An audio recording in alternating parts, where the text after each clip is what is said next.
When you think about helping your toddler talk, what comes to mind? Reading books, singing songs, maybe practicing words over and over.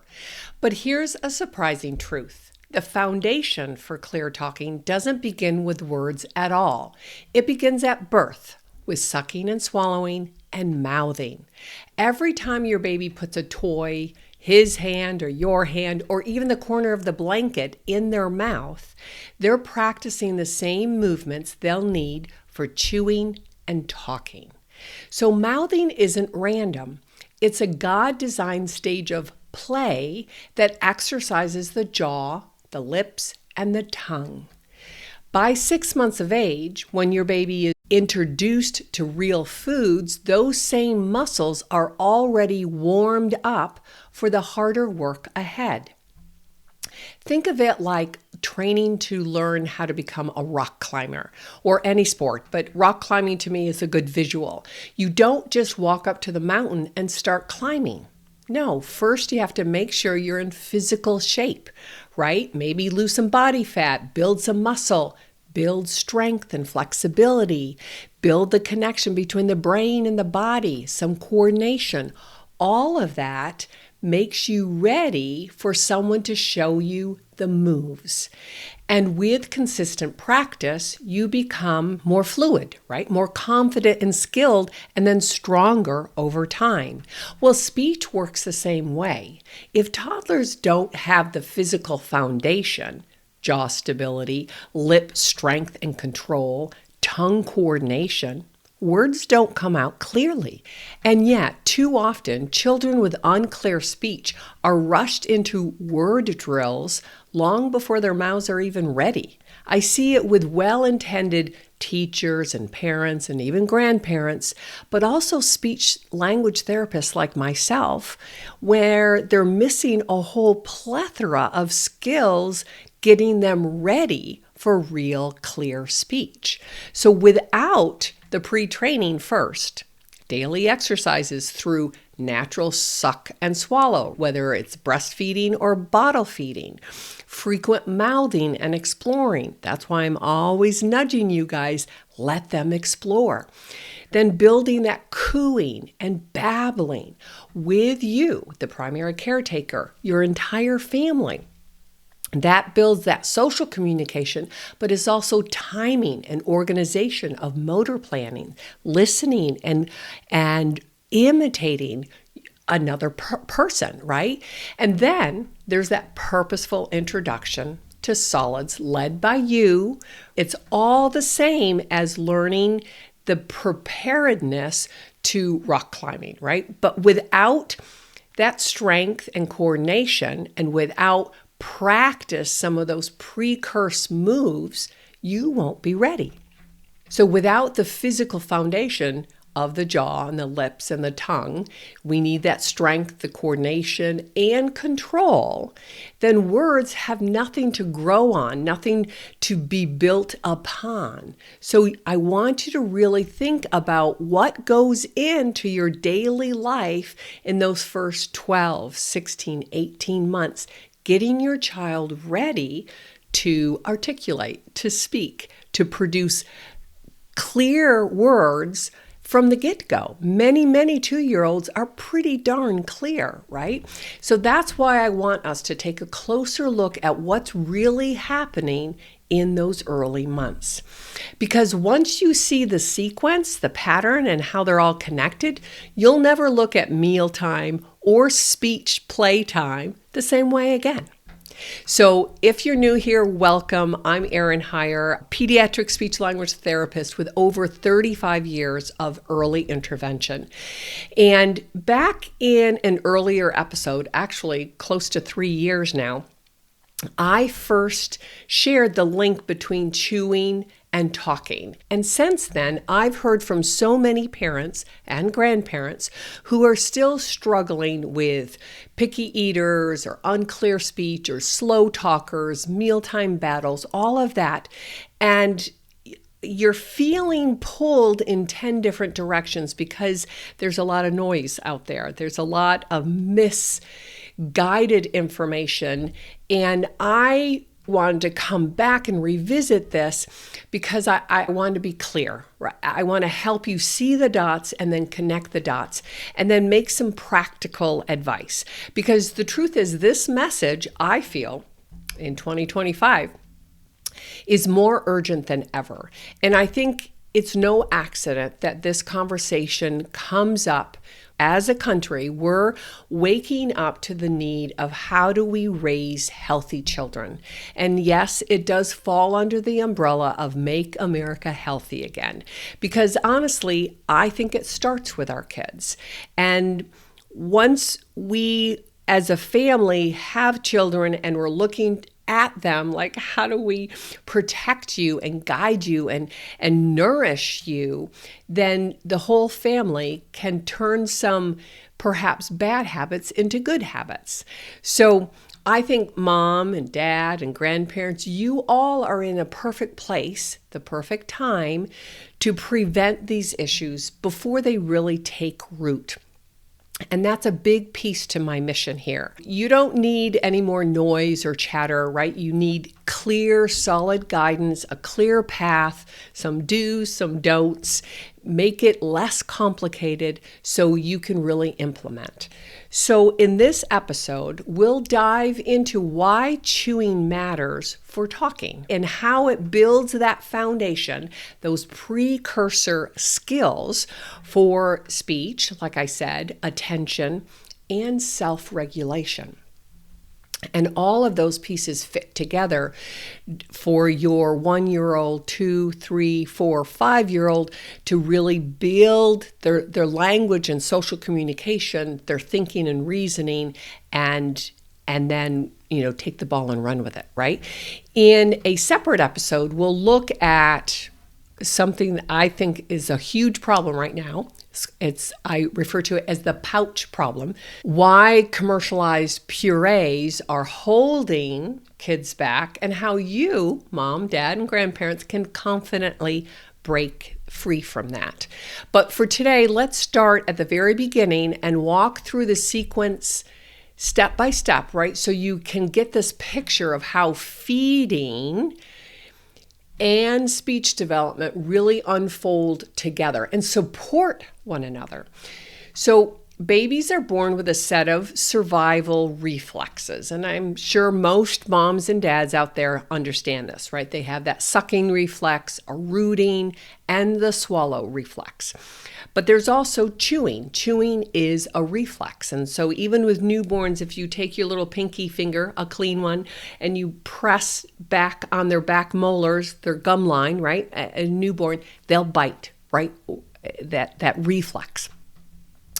But these automatic patterns help really to calm your baby, right? It's self-soothing, sucking or biting or chewing. And that begins to wire their sensory systems.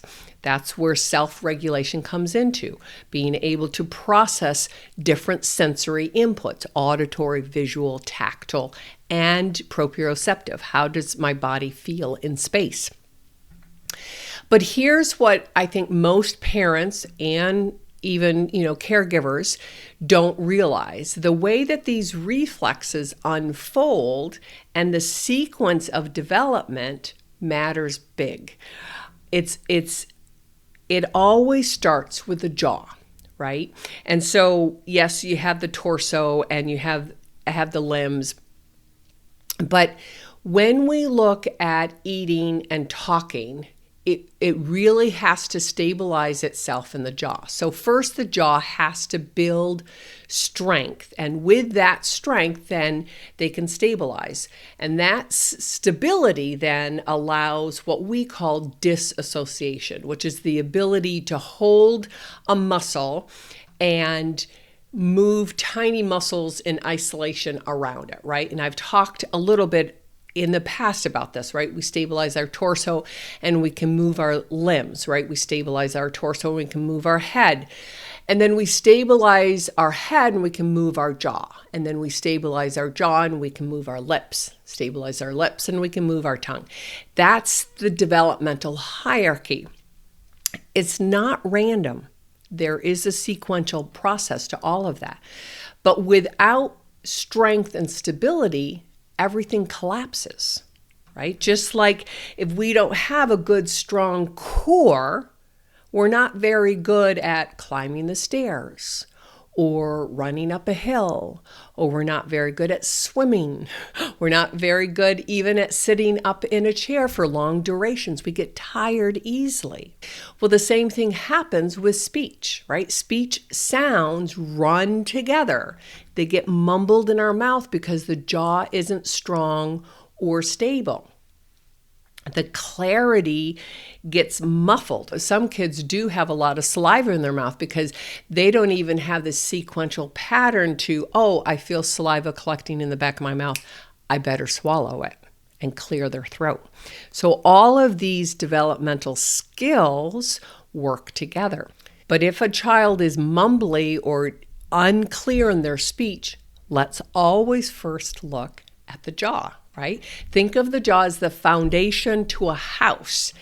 If that foundation wobbles, right? Maybe it's on unleveled ground, or maybe, it's a little too sandy, or the drainage wasn't good, then the walls aren't going to be stable. So your lips and your tongue aren't going to be stable if the jaw is loose. And we need stability in order to be precise. And that's what speech and chewing really require, precise movement patterns. So now that you have a stronger jaw and it's stable, next we take a look at the lips. The lips need to be able to close and seal, right? And then it needs to be able to move in different shapes because that will change the airflow. So this is where the early sounds like p, p, p, the P, or the B, b, b, b, which is the same motor movement. It's just one's voiced and one's voiceless. And then the And I know I've shared in the past that all of those sounds, pa, pa, pa, pa, pa, pa, ba, ba, ma, ma, ma, ma, those are just early motor patterns. They're not really calling us mama or papa.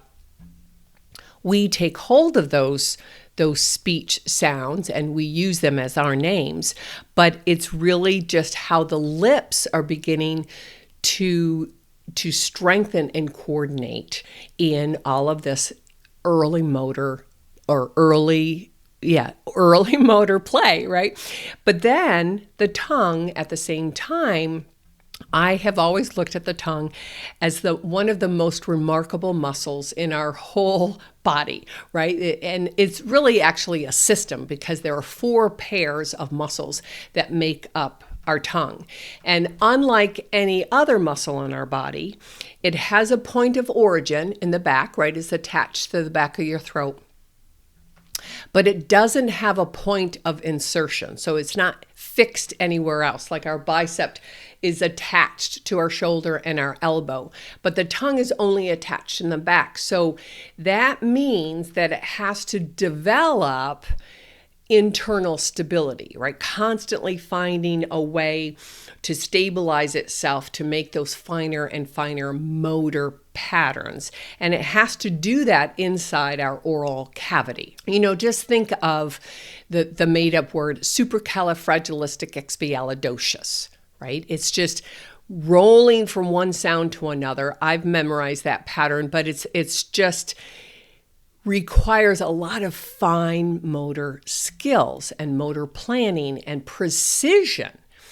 So at first, the tongue just can protrude and retract, right? That's that sucking pattern. And in order to swallow, it moves in this wave-like or snake-like pattern in order to produce that swallow reflex. And that's their primary mode of oral motor movement, right? Because they're on basic survival mode. But later on, the tip then begins to elevate And because they have better stability in the back and in the body of the tongue, then they can begin to move. And if you're watching me on YouTube, you see my little hand gestures, but move the tip up and down. And at the same time, there's a little spreading out of the tongue on the sides. Those 4 pairs of muscles start to break up. But here's where I think design meets function. So when you look at a newborn or, 4, 6, 8 weeks, they have a lot of really thick fat naturally in their cheek pads, right? And although we think it's adorable, and I do think it's adorable, it's not just cute. They're actually God designed to stabilize the jaw and the tongue in those early months. You can't just have this open oral cavity and have the tongue kind of just loosey-goosey. Those thick, fat cheek pads restrict and help the tongue move in that suck-swallow pattern in those early months. But as they begin to coo with you, mouth a lot of different things and gnaw things, they actually work out those cheek pads and they get smaller and smaller, building more room inside their mouth or inside their oral cavity. And so all of that exercise, that pre-training I talk about in cooing and chewing, like I said, really is purposeful for a lot of different reasons. It's not just exploratory play where they're gaining information by mouthing things. That's true, but it's also a workout to get their oral cavity, the jaw, the lips, the tongue, and the cheeks to be able to work together. So now with the cheek pads a little thinner, the tongue actually has more room in the mouth to elevate, to go from side to side, to retract, to really increase the airflow. So now when I change the shape of my jaw or my lips or my tongue, then the sound that comes out can change. So we can go from ooh, only by moving my lips, right?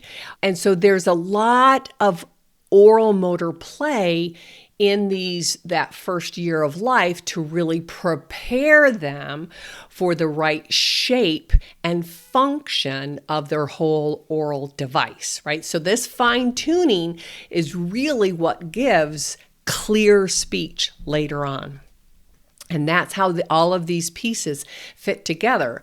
Without these patterns, kids often struggle, right? Not because they can't talk or won't talk, but because their mouths aren't strong enough. They're not coordinated enough. They didn't have a lot of that pre-training.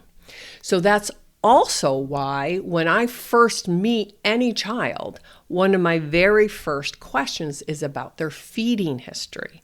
Yes, I'm interested in their nutrition and all of this, but I also ask, did you have any early feeding issues, latching problems if they were breastfed, or did you have to go through a lot of different nipples to find the one that worked? Was there a lot of spitting up or coughing or gagging or choking, all of this during your feeding periods? Those details matter to me because it all fits together. The earliest feeding experiences are part of the same system that eventually supports clear speech. You can already see how much is happening inside your baby's mouth, but chewing isn't just about the mechanics, it's also neurological, right? So every bite wires the brain, right? It's a soothing mechanism, but it's also helping them with motor planning and coordination. Every time that your baby chews on something, it nurtures their ability to attend and focus. It also builds that breath control and self-regulation. All of these pieces are fitting together as they're mouthing things, right? Whether it's their own hand or, like I said, the end of a blanket or a rattle or on your clothing, right? But that's why kids who chew a lot and have a lot of good practice, not just with a pacifier, because pacifier is just sucking, and that's a different pattern than actually chewing on things and moving things in their mouth. They typically have better articulation, and they have typically fewer eating struggles. They seem to have better focused and an ability to switch gears and transition. And yes, that means that they have fewer tantrums. And a couple of episodes, I talk a lot about what happens in the emotional mind, right? And where your child is when they do have those meltdowns. But chewing is part of that self-regulation in action, right? It calms the whole nervous system. It organizes the brain. It gives toddlers the stamina, if they feel grounded, if they're able to attend, then they can listen, right? And then they can play and engage. They can learn in real time. If something doesn't work, oh, let me make a little switch. Or if somebody takes their toy, it's not a big deal. I have more toys over here. All of these real life abilities, social skills come into play if they're feeling grounded and regulated. And so all of these pieces fit together. Because us adults, and I've shared this hundreds and hundreds of times, we know this already instinctively, right? Because that's why we chew gum, or some people chew on their nails, or if you're stressed, you might chew on ice cubes. We chew on the straw, right? All of these chewing help us kind of work through the stress or work the problem out. Yes, some of it becomes a habit, but we go there typically when we're trying to work through something. And that's just part of our human nature. That's why kids will suck on their thumb naturally, right? Or mouth kinds of things. Yes, they're looking to learn, like I said, but that repetitive oral movement is calming, is grounding. It does help them engage in the moment. So chewing is one of our body's built-in ways to find that, to center ourselves. So now let's ask, if chewing is this powerful, then perhaps the next natural question would be, what could get in its way? Right? If it's so hardwired in us, and early on, we know as parents to let them explore, they're going to mouth things, like I said, then what could interrupt that? So why are so many toddlers having problems with chewing and eating and then talking, right? What are they missing? So the answer has, I think, a lot to do with what I look at as the modern convenience lifestyle, which includes different foods, especially in those early years that we're laying the foundation for everything. So I think here's the challenge. Modern convenience foods disrupt this whole natural progression of growth and development. That if we take a look at, especially if we walk down the grocery store aisle and look at the children's aisle with the squeezable pouches, and then the jars and jars of purees, all of those things, non-chewables, really just fill their tummy quickly, but it really extends this whole puree period. And I've shared with you all before that purees aren't even necessary, because I think it becomes a slippery slope. And literally it robs your child of practice that they so desperately need. And I think the food tends to be more addictive and easier and a quick fix. It satisfies the tummy, a quick sugar hit to the brain. Even if there is an added sugar, when you puree the food and add applesauce or carrots, it tastes sweeter, right? So we're keeping our kids in extended developmental periods and not moving them into chewing more solid foods. It goes hand in hand, not just with the pouches, but also the ultra-processed foods that, again, fills up so many of our toddlers' diets, whether it's the baby crackers or protein bars or soft breads or pasta, packaged food snacks, instant microwavable stuff. All of that, not only it lacks in nutrients, but it doesn't provide the actual chewing, the first step of digestion, which is mixing it with your saliva and chew, chew, chew, chew, chew. So even though kids could kind of, do a pseudo chomp once or twice, there's no real resistance in the prepackaged foods. And most of it just dissolves in their mouth. So there's no real workout for the jaw. There's no need to really close the lips then, and then the tongue doesn't get its opportunity to literally masticate, right? You chew, chew, chew, and then the tongue sweeps up the food and puts it into another ball. We call it a bolus, right? And then chew, chew, chew, and then sweep it up again. That's a lot of organized practice inside the mouth. So let's just look a little bit more into the science, because again, I dive deep into this so you get this broad picture. It's not arbitrary, it's not haphazard, it's designed to work together and requires practice, right? So I want to just dive a little bit more into the musculature, because that's what you're working out, right? This is how I think it all matters and fits together. So there's a big muscle in our jaw. It's called the masseter, and it's what makes people's face have that square line, right, along the jawbone. But it's one of the strongest muscles in the human body based on its size. And the truth is, it can generate forces up to 50, 55 pounds when we bite down in our front teeth. That's pretty powerful. Also, the tongue muscle, every time we push up against the back ridge of our upper teeth when we produce a swallow, that pushes 5 pounds of pressure. And we, swallow up to 2,000 times a day. But all of these musculatures have to work together through and strengthen and coordinate through practice. But like every other muscle, it only develops when it's challenged. So when we're looking at our masseter muscle, it needs to be challenged through resistance, right? When toddlers miss out on that resistance, they lose the opportunities to strengthen that jaw and then build stability and coordination.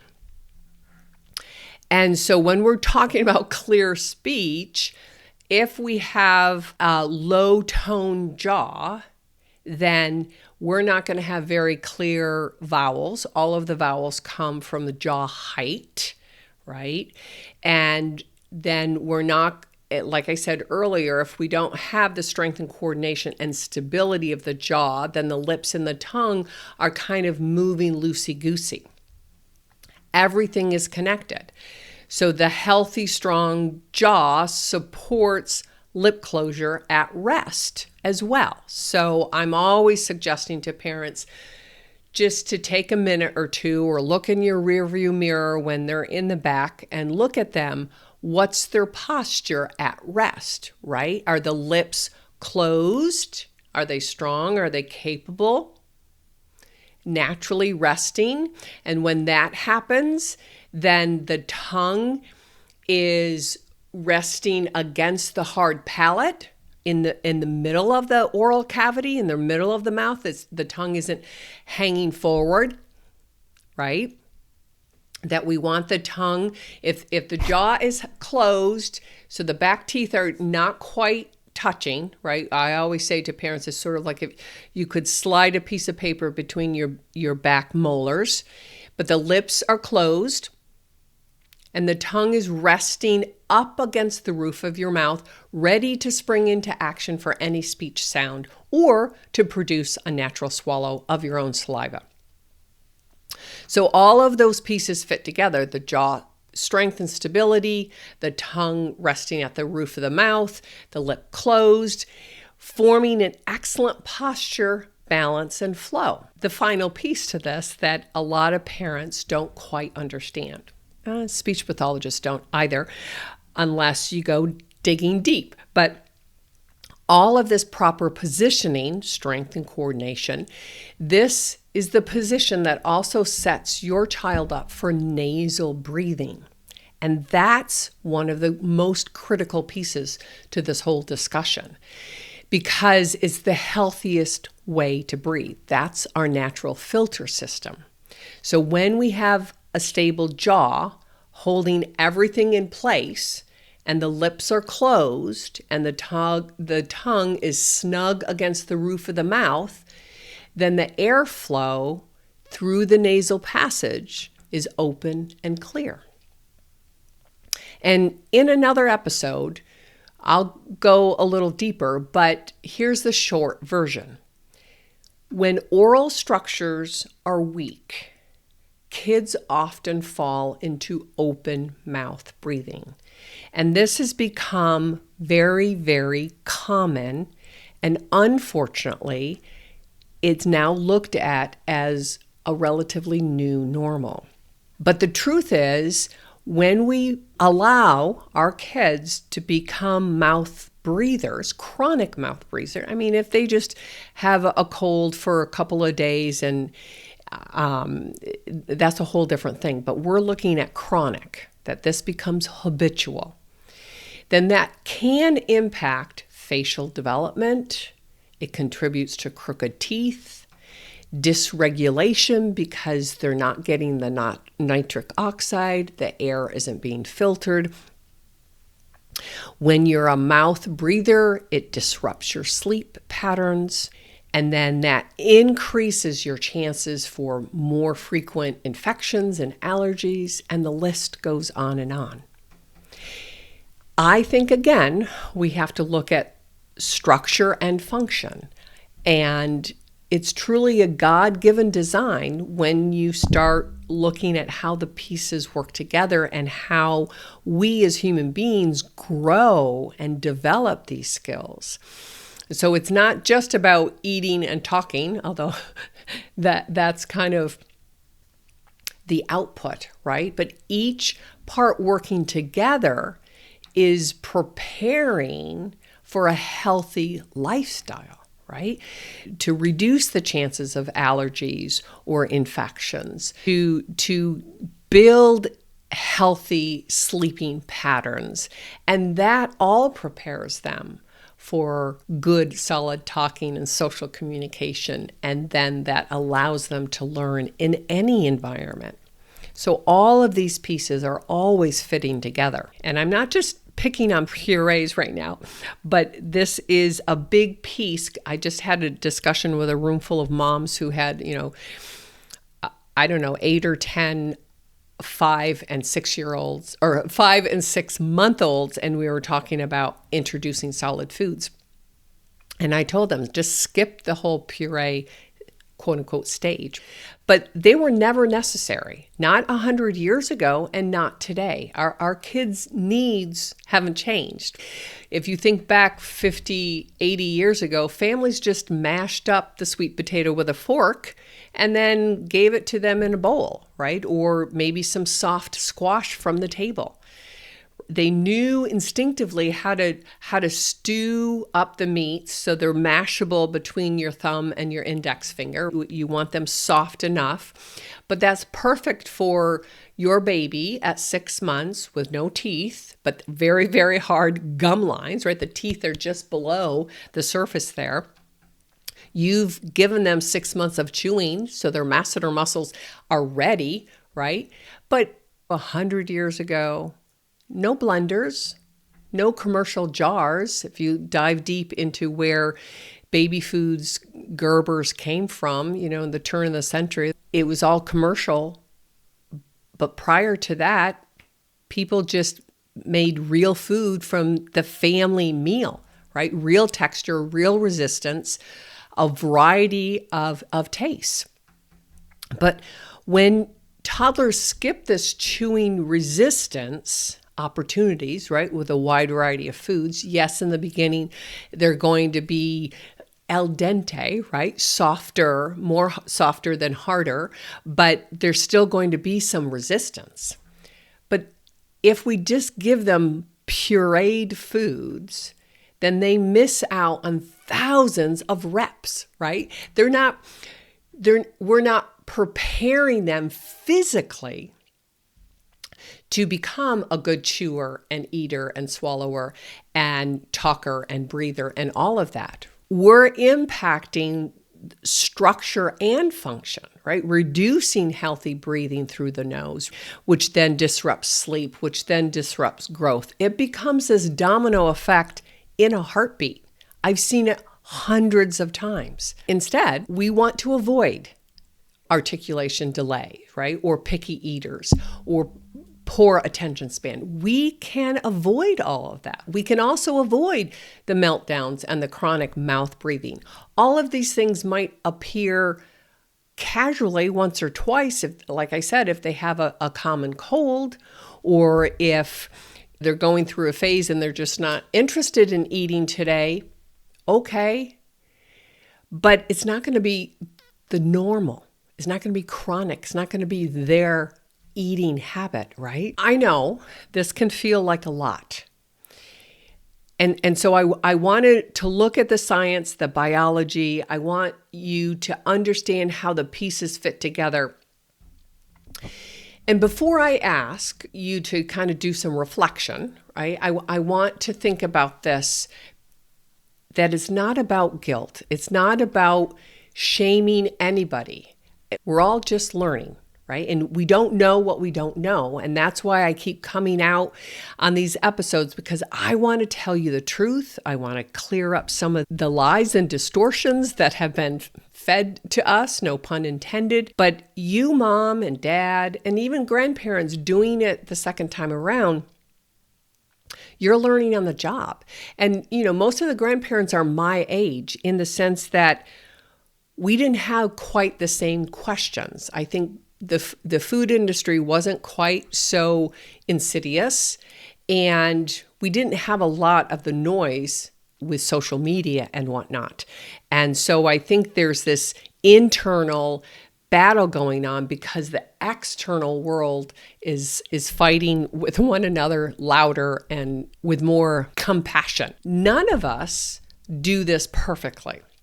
And I've shared with you all before, I did a really bad job at helping my daughter move away from her thumb sucking. So we had 7 years of a lot of issues around that. So it is learning through a lot of trial and error. And I'm trying to give you some clear anchors so you can really evaluate, where are you today, and then how do we move forward.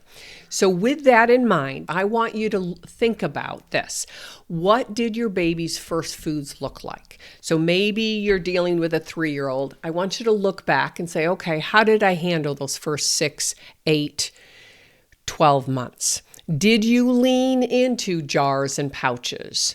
Or did you smash up food from your plate? Were you not going to get sucked into eating or cooking different meals? Or maybe you're holding a baby who is just breastfeeding right now. Okay, so you're ahead of the game. Were you thinking about jars and purees? And you see it all around with other friends and family. You see it on the commercials. You walk in the grocery store, you see it.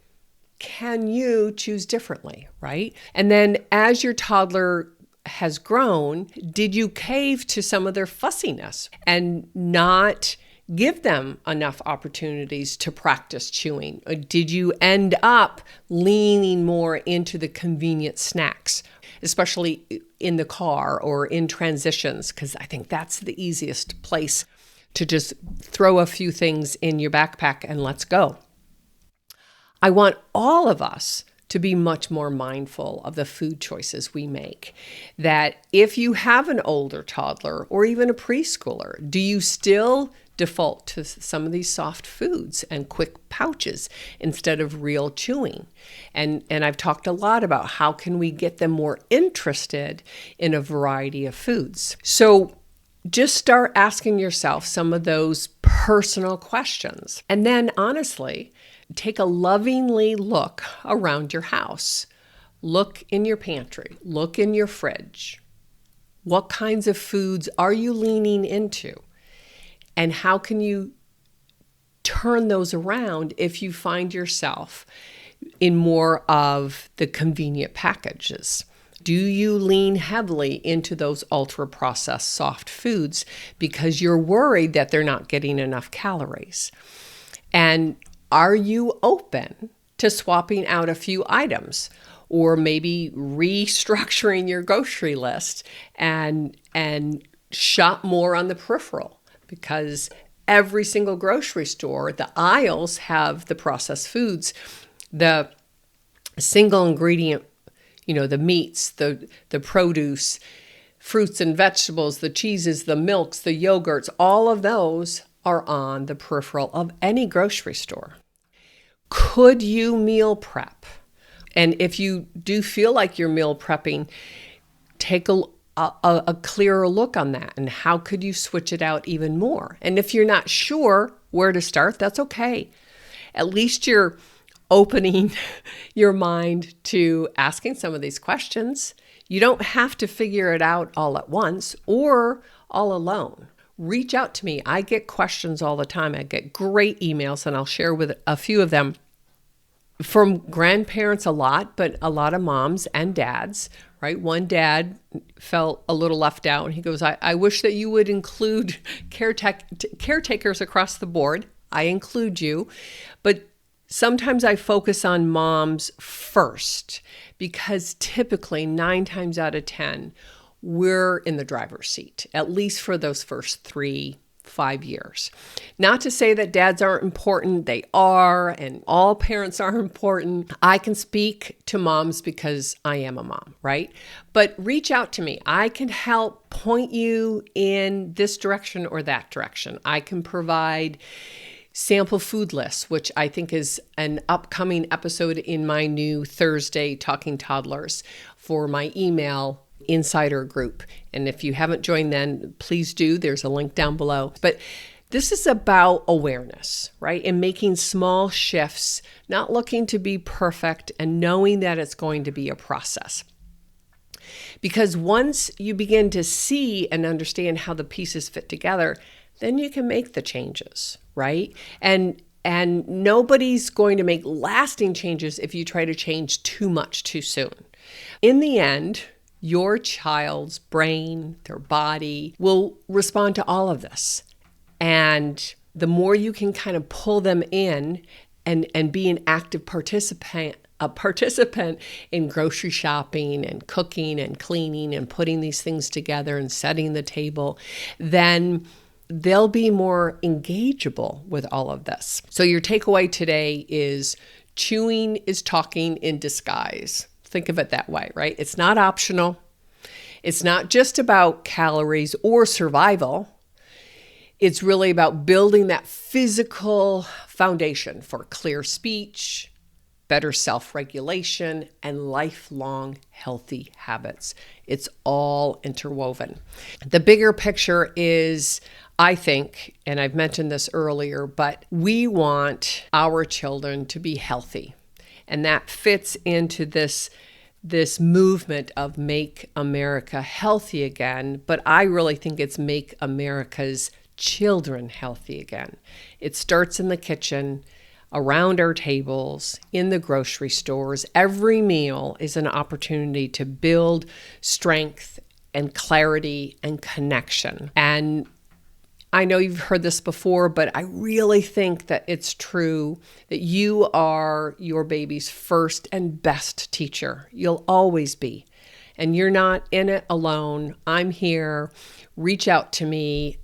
join my inner circle and we will watch your baby grow and learn and connect and thrive. God bless you. Thanks for spending your time with me, and I'll see you in the next episode of Talking Toddlers.